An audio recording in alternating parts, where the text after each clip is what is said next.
Hoje eu tenho um assunto bastante interessante para a gente conversar aqui nesse vídeo e no canal. Vamos falar sobre governos eclesiásticos. Qual é a forma de governo eclesiástico mais bíblica de todas? Eu sei que eu não deveria, mas eu já vou responder de cara. Nenhuma delas. Mas você não deve deixar de ver esse vídeo, porque eu ainda tenho muita coisa para lhe falar e para a gente pensar juntos, que é o porquê que nenhuma delas é a forma mais bíblica de governo eclesiástico. E no finalzinho eu vou falar de uma que é mais condizente com a proposta de Novo Testamento. Antes da gente entrar nesse assunto, é claro que eu tenho que lhe fazer um convite, porque eu preciso do seu apoio para que esse canal cresça, se desenvolva e possa se tornar maior do que ele é atualmente. E você pode me ajudar de uma maneira muito simples. Se você se inscrever e ativar todas as notificações, já é uma maneira muito legal de me ajudar. Se você compartilhar esse vídeo, deixar o seu like, ajuda mais ainda. E também pode fazer parte do meu grupo de estudo sendo membro do canal Café Colonial. Então venha participar com a gente, você vai me ajudar e eu tenho certeza que vai ser um crescimento para a sua vida e para a sua formação. Bom, você sabe que toda igreja precisa ter uma forma de governo. Isso é algo relativamente natural, uma vez que nós nos organizamos em comunidades eclesiásticas. Essas comunidades, na sua maioria, fazem parte de uma organização maior, fazem parte de uma denominação, e é claro que essas denominações precisam ter uma organização.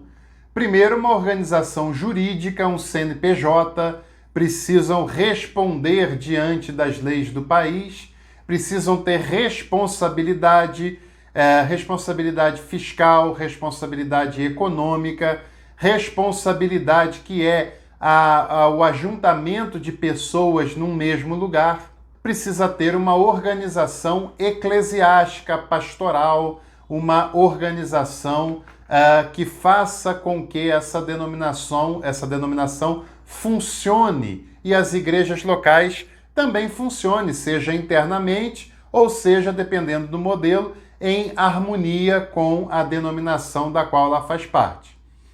Quando eu falo que não há um modelo mais bíblico do que o outro, eu não quero dizer com isso que todos os modelos estão errados, equivocados, etc.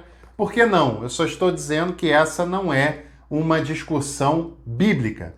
Essa é uma discussão da tradição, é uma discussão político-eclesiástica, é uma discussão histórica e ela tem o seu sentido. Ela não deve ser santificada, porque governo eclesiástico ele é quase parecido com governo político, pode ser bom, pode ser ruim, mas ele não é santo, ele não é divino e ele tampouco pode ser demonizado, ele não é diabólico, ele não é de Satanás, não é?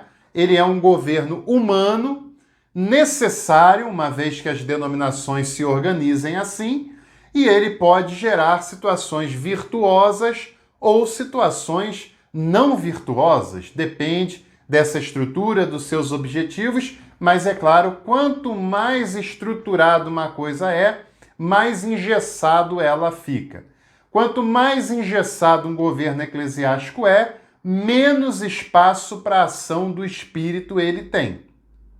E quanto mais os objetivos pessoais, a vaidade, a necessidade de protagonismo aparece, menos espaço para o carisma, para a ação do Espírito se tem.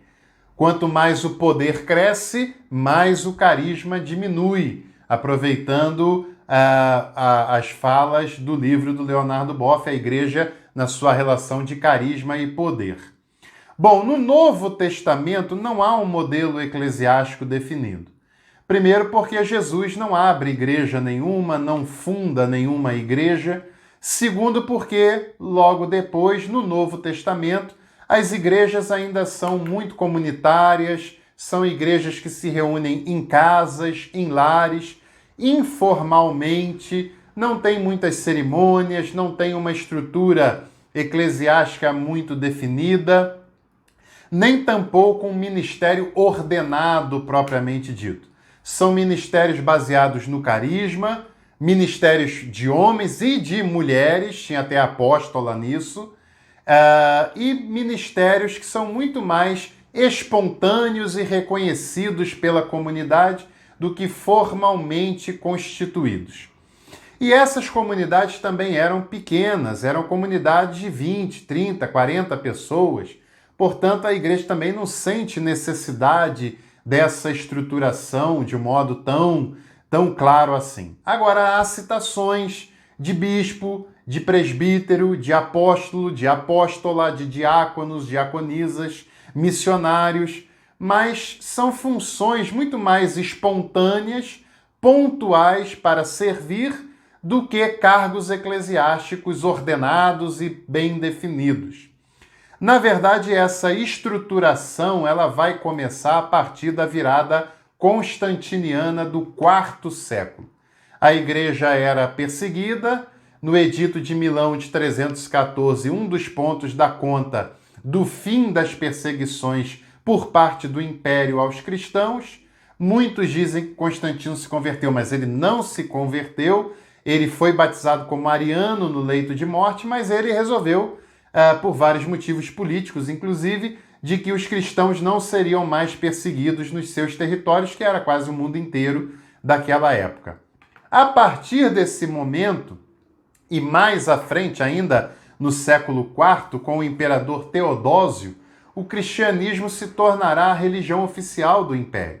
O império confessional vai abrir mão do paganismo e adotar o cristianismo. E a partir desse momento, nós temos uma virada de tônica completa no cristianismo, que até então era espontâneo, carismático, comunitário, e agora passa a ser estruturado, ordenado, muito bem organizado do ponto de vista da hierarquia e menos espontâneo e comunitário do que era antes. Vai construir grandes templos, grandes igrejas, os bispos vão tendo poder cada vez maior, e não só poder religioso, mas poder político, na Idade Medieval poder militar, econômico também, e assim o cristianismo vai tendo uma invertida muito grande daquilo que foi nos primeiros séculos da era cristã.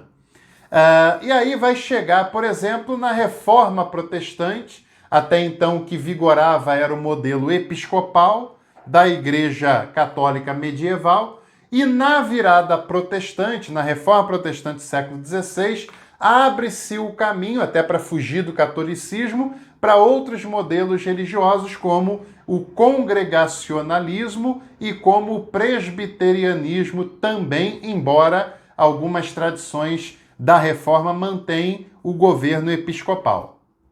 E aí eu diria que nós temos hoje 4 modelos principais de governo eclesiástico. O primeiro, e talvez o mais antigo deles, é o governo episcopal.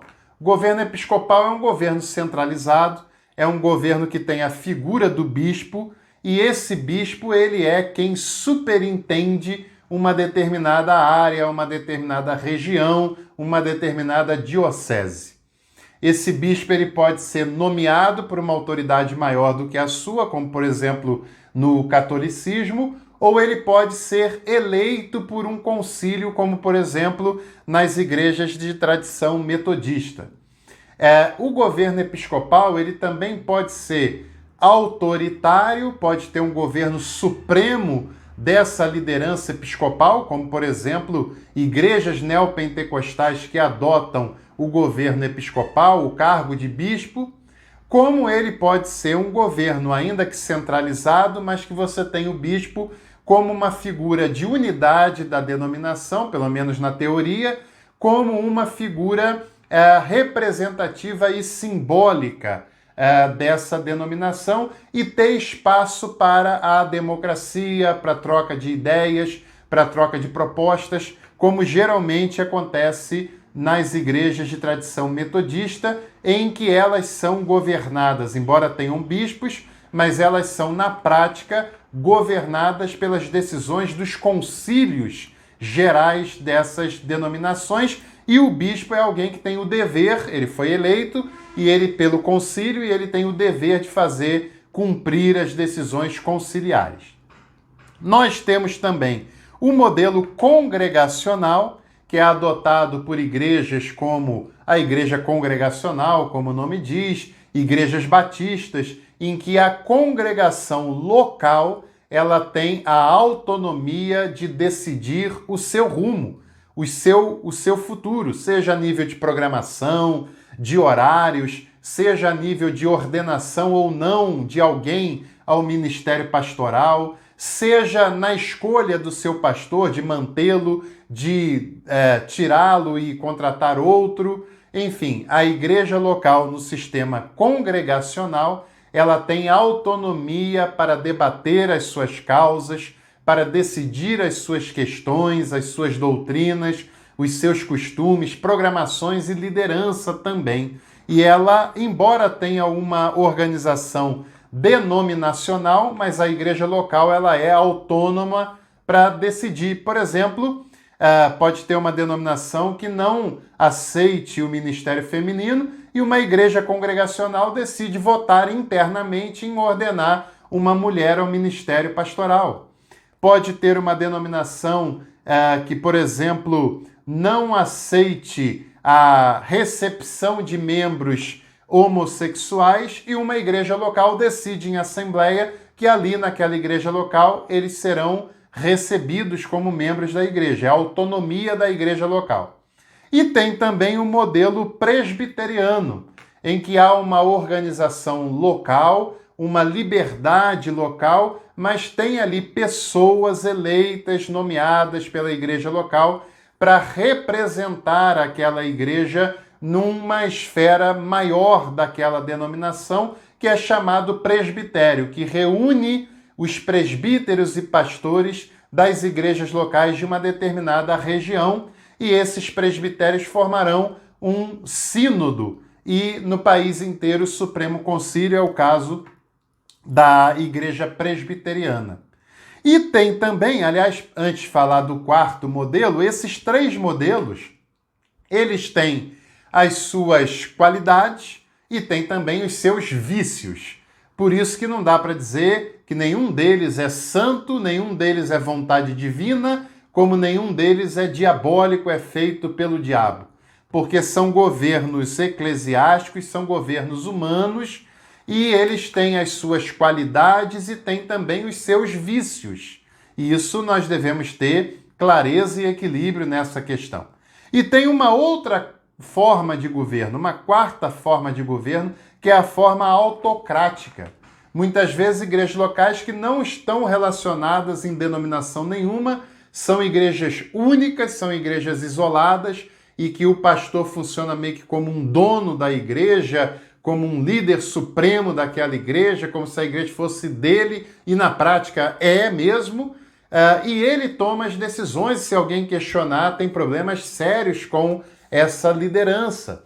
Aliás, isso não acontece apenas em igrejas que só tem uma única igreja local, não. Tem denominações, inclusive que os pastores presidentes funcionam como se fossem bispos, mas no sentido absoluto do termo.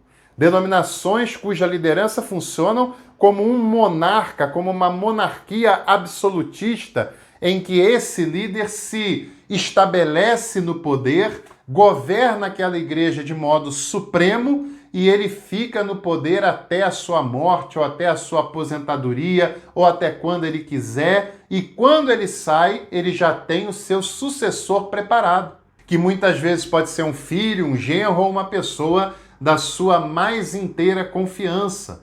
Esse é um regime autocrático, é um regime autoritário, é um regime que tem muitas denominações no Brasil, que não tem alternância de poder, não tem espaço para democracia e não tem espaço para troca de ideias. Ou seja, é uma instituição hierarquizada, porém não é mais uma instituição comunitária. E essa, na verdade, é o modelo que eu queria dizer para você daquilo que mais tem a ver com o Novo Testamento e com o modelo de Jesus. É claro que há pessoas vocacionadas para o pastorado, como existem pessoas vocacionadas para diversas outras áreas que também são muito importantes. Deus levanta homens e mulheres para o pastoreio, para a condução de um rebanho, e isso deve ser feito pelo Espírito e testificado na comunidade.